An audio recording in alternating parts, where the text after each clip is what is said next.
Good morning. Let's have our tuba-tuba. Ito yung aming iniinom every morning. Tuba-tuba. Bago magkape, magtuba-tuba mo.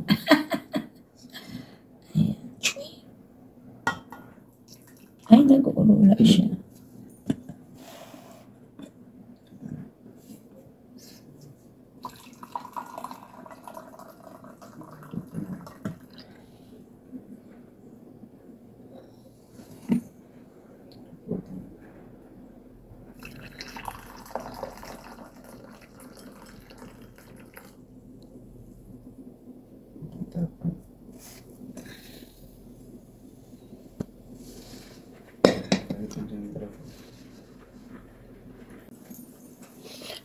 Our tuba-tuba every morning before taking the coffee of the favorite coffee of my husband. Ano muna, tuba-tuba muna before anything else. Kagigising lang namin at yan, may mga unpublished, unfinished task.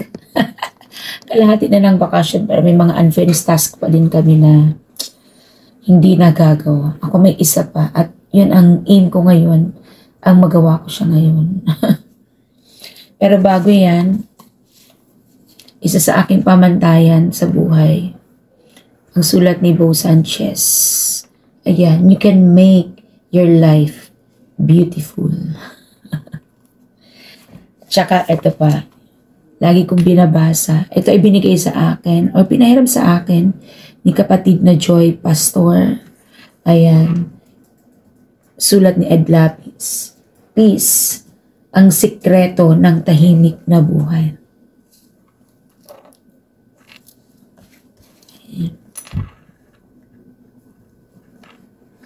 Itong dalawang to ang lagi kong binabasa. May isa pa yung binigay sa akin ni Ma'am Arlene Del Mundo, yung Our Daily Bread. Nasa ba yung Our Daily Bread? Nasa ba? Lagi kong binabasa yun. Saglit ko kunin.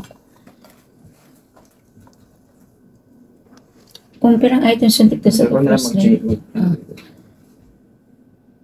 Pirang items ba tayo ng first lady? Hindi ko alam. Just items naman siguro. Just items. So, bali, itong tatlong ito. Itong tatlong ito ang nagiging pamantayan ng aking buhay. Kasi syempre, we are not perfect. May mga panahon, may mga sandali na nakakaramdam tayo ng panghihina ng loob. Eto lang, eto regalo sa akin noong December ni Ma'am Arlene. Eto ang tagal nang binigay nito sa akin ni kapatid na Joy Pastor. Kasi nung mga time na yon, ang bilis kong masaktan. Lagi akong umiiyak and then feeling ko aping-api ako ng mundo. At saka this one is from my brother and then binigay din to sa akin ng asawa ko. From my brother, binigay sa husband ko and then binigay din sa akin ng husband ko because my husband is very positive sa buhay. Ako yung laging may karanasang malungkot. Ako yung parang ang bilis laging masaktan. So, ito yung mga kailangan ng mga taong laging mabilis masaktan. So, ayan.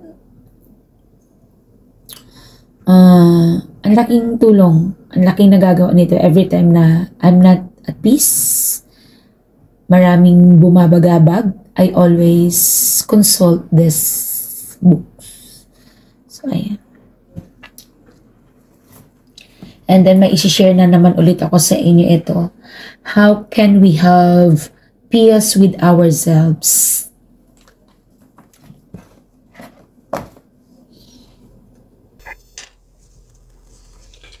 Ang husband ko, nag-start na siya ng kanyang work.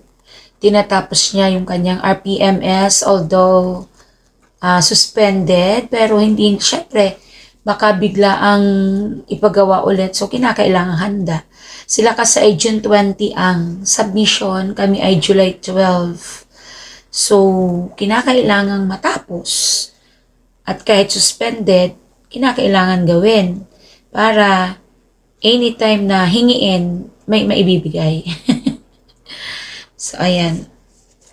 Ito katulad ng sinabi ko sa inyo, ito, how can we have peace with ourselves? Ito, sabi nga dito, one way to end this war with the self is look at yourself the way God look at you or looks at you. Alam naman natin that we are created, no? Base sa image ni Lord, not physically. Okay, when we speak image ni Lord, yung spiritual and emotional aspects ang pinag-uusapan doon. Hindi yung kasi image daw ni Lord, bakit si Lord ganito, tapos ako hindi, parang ganon.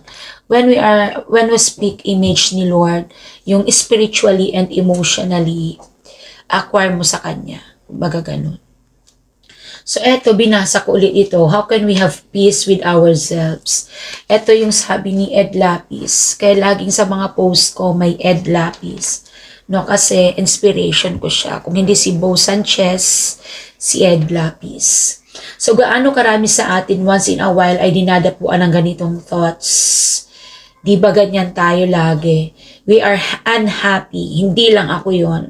Alam ko maraming makaka-relate dito.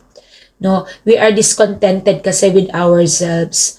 How can we have peace with ourselves? The devil will always make you believe that you are not good enough. Lahat nakakaramdam ng ganito na akala natin ay hindi tayo sapat, no? That you are nothing, na wala talaga tayo, wala tayong silbi, wala tayong saysay. Whenever such thoughts come to you, remember the following. Ito ang lagi niyong nating tatandaan. At ito din ang aking naging basihan. Knows how God considers you. Huwag niyo laging bigyang halaga how other people consider you. Ito natutunan ko to kasi sabi ko nga dun sa unang post ko, I am attention seeker. Lagi akong naghahanap ng attention ng iba. Papansin mo. Pero dati yun. Sabi ko nga habang tumatanda ka, you will realize, not I. Mati-realize mo lagi na, syempre, magmamature ka naman. Okay, when you listen to what people say, they will make you feel so small. Tama. They will make you feel so bad. Tama. Kasi ang iba dyan, kasi instead na itaas ang moral mo ay lalong pabababain nila. And they will make you feel so empty. Naranasan ko to. Okay, there's so much discrimination in the world. Lagi nating tatandaan yan, walang perfecto, puro discrimination. Lumaki ako kasi puro discrimination, kaya laging ganon ang aking damdamin. No, sabi ko nga, image tayo ni Lord. Isa din ako sa nag-question ng image ni Lord, bakit malaki ang butas ng ilong ko? Isa ito sa naging insecurity ko. Pero ngayon hindi. Kinakailangan ko siyang ipagmalaki. Kasi bilugan ang mukha ko, kung bigyan ako ng maliit na ilong, ano nang itsura ko, di ba? Dapat ganun tayo ka-positive. There's so much discrimination in the world. So, sino sa inyo ang nakaranas ito? Ako, isa dito. Kahit paano, ng diskriminasyon. Sabi ni Ed Lapis dito. Isang halimbawa ay ang diskriminasyon ng mayaman at mahirap. Di ba pagka mayaman at di matuto sa school, anong tawag? Slow learner.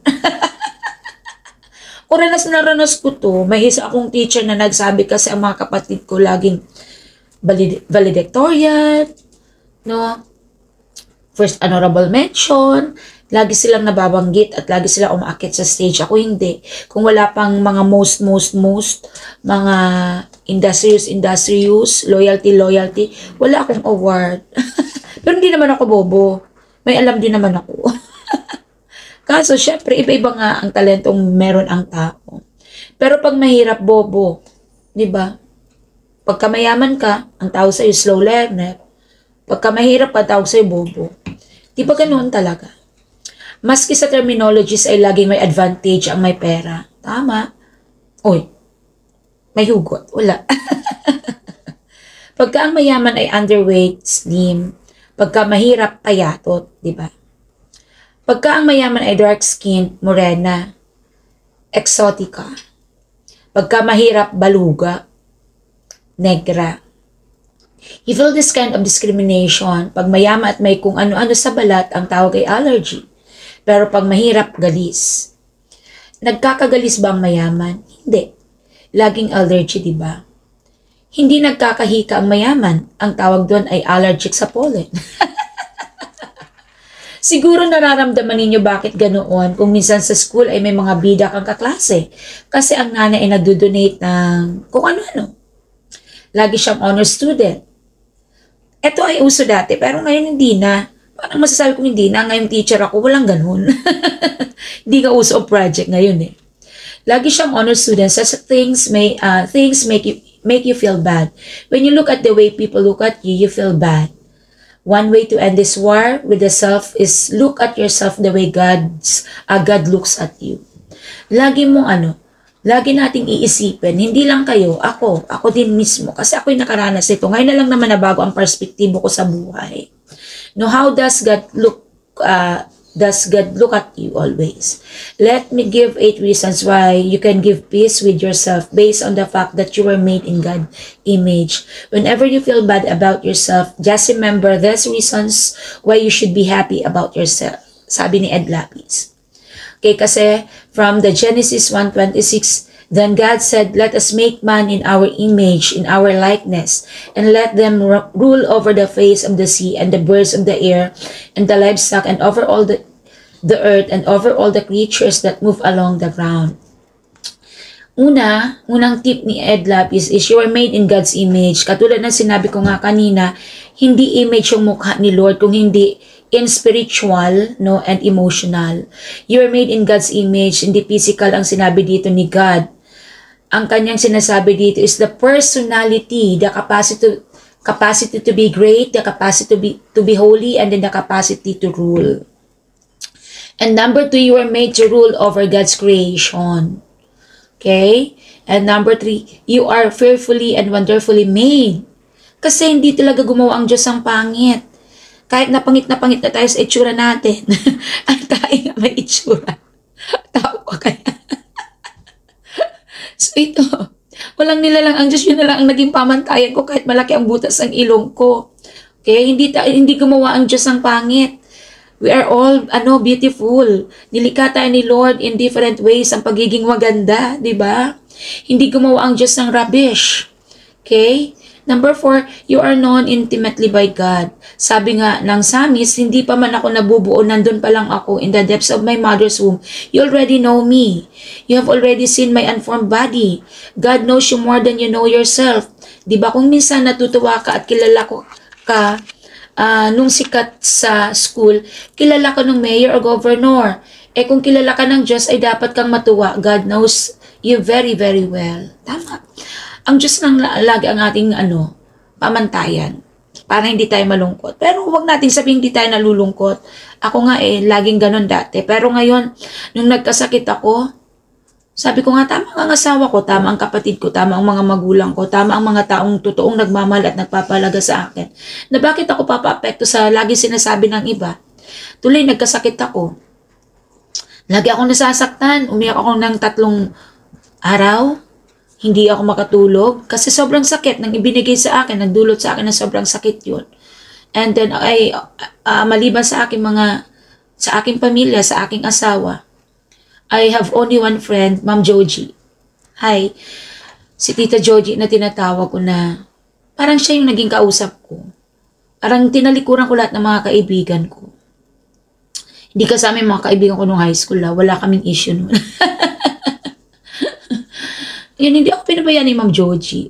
And then, Ma'am Joy Hipolito. And then, Ma'am Agnes Aurelie.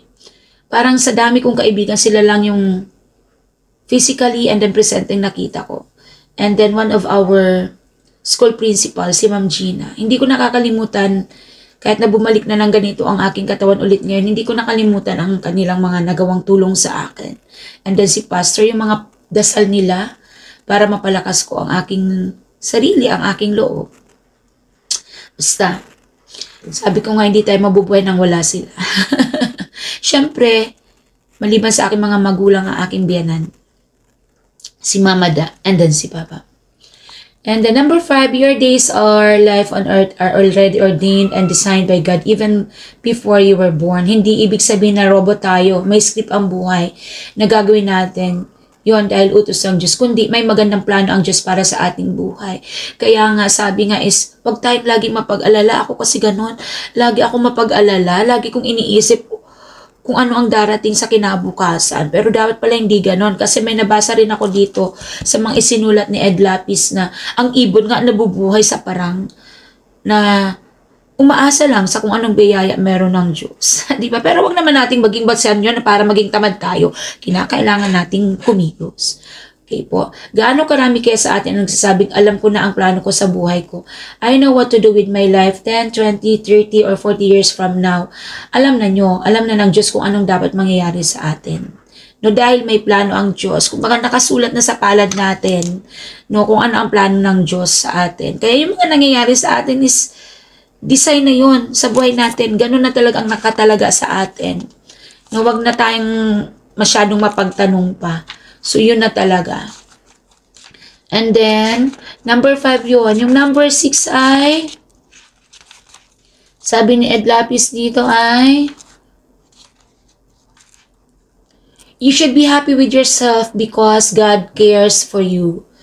Should that you be happy that although God has created a world that you hold His endless creation, He still minds you. He cares for you. Kaya, kung nararamdaman natin wala na pagpapalaga sa atin ang kapwa natin, we should always think na nandyan si Lord. Nung mga time na down ako, nagkukulong ako sa kwarto at lagi kong sinisigaw ang pangalan ni Lord. Naiibsan ang bigat sa kalooban. Then number 7, you are made just a little lower than the angels. Did you know na lamang ang mga angels sa inyo ng isang paligo? Sabi ni Ed Lapis. So don't you ever say or think or believe that you descended from the apes. Even Darwin's theory of evolution hindi na uso ngayon. In the high scientific circles, it's no longer fashionable to believe in Darwin's theory of evolution. I wonder why science teachers teach evolution as scientific when it is only a theory and not a fact. A theory is just a scientific guess. At kahit anong pagpipilit nila na makahanap ng missing links, they still have not found any. Nahalukay na nila ang buong Sahara Desert at ang South America at nakalkal na nila ang buong planeta sa kahanap ng missing link. Pero wala namang nakita. Kasi wala. 'Di ba? We are created by the image of God. Hindi galing sa hayop. Diba? And then last, number 8, God has crowned you with glory and honor. You made your ruler over His creation. Hindi pwede yung behavior natin na nagulo lang ng kapatid ang kama mo. Galit na galit ka na at nakikipag-away ka na. Dapat hindi ganon. Ako dati ganon. Puro na lang ako dati ganon. Kasi nga ganon ako dati. Pero ngayon, hindi. Once na tumatanda ka pala, nag-mature ka na, maraming mababago sa buhay mo. No? Dati konting kibot, galit na ako. Pero ngayon hindi. Kung pwede mo habaan, ang pasensya mo, habaan mo. Katulad ng mga nasisirang mga bagay-bagay, dati nagagalit ako noon. Pero nung naranasan ko na mapagalitan ako ng nanay ko na hindi ko sinasadya, na nabasag ko yung salamin, yung body, yung malaking salamin nabasag ko. Nagalit ang nanay ko na para bang hindi na ako mapatawad. Anak ako, diba? Parang ganun yung isip ko dati. Samantalang ang tatay ko hindi. Pagka nagalit ang tatay ko noon, hindi pala. Pagka may nasira kami ang tatay ko, hindi naman nagagalit ng ganun. So ang nanay ko, syempre, naiintindihan ko kasi nga, pag nasira mo ngayon, hindi mo naman agad-agad mapapalitan. Pero akong, since na ganun ang naranasan ko, sabi ko sa sarili ko, pag may nasira sa bahay, hindi ako magagalit as long as hindi naman sinasadya. Nagagalit ako kapag yung sinabihan mo na ganito ng ganyan, tapos hindi nakinig sa'yo at nadisgrasya yung bagay na yun, doon ako nagagalit. Pero hindi sa tao ako nagagalit, doon ako sa gawa ng tao nagalit. Kasi hindi ka marunong makinig. So, eto. When you feel like you are misbehaving, ask yourself, tao ba ako? Di dapat nagpapakatao ako at tinaguugaling hayop. Laging gano'n. Kapag ka nagiging masama na tayo, iisipin natin na tao ako, hindi ako hayop, hindi ako ugaling hayop. So yun. So yun yung 8 way Sabi ni Ed Lapis, to have peace with ourselves. Marami pa. Napakarami pa. At saka, kahit hindi ka magbasa ng ganito, matututunan mo yan sa buhay habang nag-grow ka, kung napapaka-grow ka talaga. Marami kang matututunan sa buhay na magbibigay ng lesson sa buhay. So yun lang, malamig na, hindi pa ako nakakainom. Mabilis ang lumamig dito ang aming mga inumin kasi malamig. Wala kami sa Canada, wala kami sa North Pole, naka-aircon lang kami. Ang sahod namin nauubos lang sa aircon. Bakit? Mas mauubos kapag lagi akong nasa hospital, lagi akong emergency. Mula nung nagkasakit ako, hindi ko kaya ang sobrang init. Kaya yun. Kahit mahal, kahit doon nauubos ang sahod namin, at saka sa mga pagkadami-dami kong mga gamot, every 15-30 ako nag-refill nito. Ang mahal, kaya nga tinulungan ako ng aking doktor na gawa ng paraan para maka-discount. No? Kasi kung laging nasa hospital ka, wala, mababa ng 10,000 mo pagka nasa ER ka. Minsan nga, pag no budget na talaga, hindi ko minamaliit ang mga public hospital. Pero kasi pumupunta ako sa private hospital kasi nandun ang doktor ko. Doon din naman ako patatakbuhin kasi nandun ang doktor ko. One time dinala ako dito sa isang hospital sa amin. Ang tanong ko, may doktor ako. Dapat daw, doon din daw ulit ako. Kasi yung lahat na nagawa sa aking laboratory, ipapaulit. Gastos na naman. Mababa pa ang 10,000 pag nagpa-laboratory ka. Kasi ang dami-dami. So, yun. So, that's all pa. Tapos ka na dyan. Hindi pa kami nakakain. Ito ang banding moment naming mag-asawa. Ang aming tuba-tuba every morning. Papa, cheers.